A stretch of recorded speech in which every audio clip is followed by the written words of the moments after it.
So lesson number 3, kind of tagging off of that, which is you're not going to avoid balance bills. You may have a reference-based pricing partner that says you only get 1% of balance bills, that it's not a big deal. The fact is that you're just not going to avoid them altogether. So we got to think about like what we can do as consultants and employers to educate on what is a balance bill.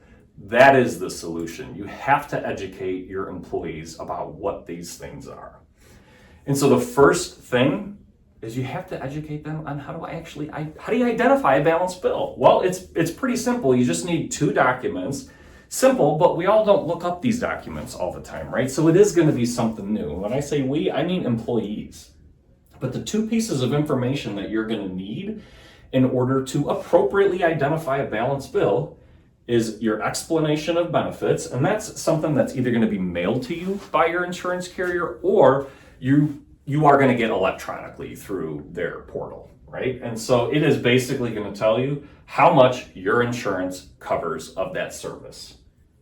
It will also say on the front, this is not a bill. So it is more likely your explanation of benefits. Now the difference when you get a provider bill, this is just a portion of it, but look right away what you see. You see credit card logos here, right? The amount that is due is $1,213, right?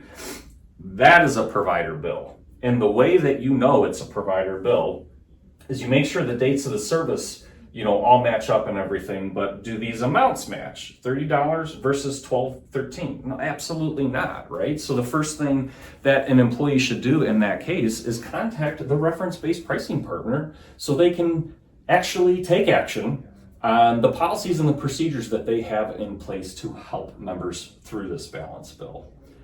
So the issue is they don't match. The action is you contact your reference-based pricing partner. But I want to point something out here because there is a misconception about balance billing and that this is a new issue. Well, it's a new issue in a reference-based pricing environment because we know ahead of time it's actually going to happen. And because we know ahead of time it's going to happen, we can work with a reference-based pricing partner that has the policies and procedures in place to tackle this when it happens. But guess what?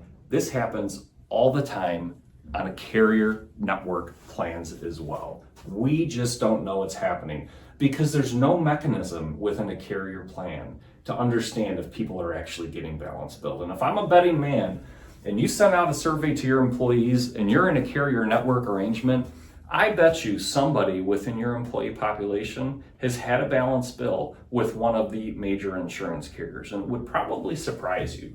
So while we have to deal with this issue ongoing, it's not a new issue. It's just now we have processes to help employees through this.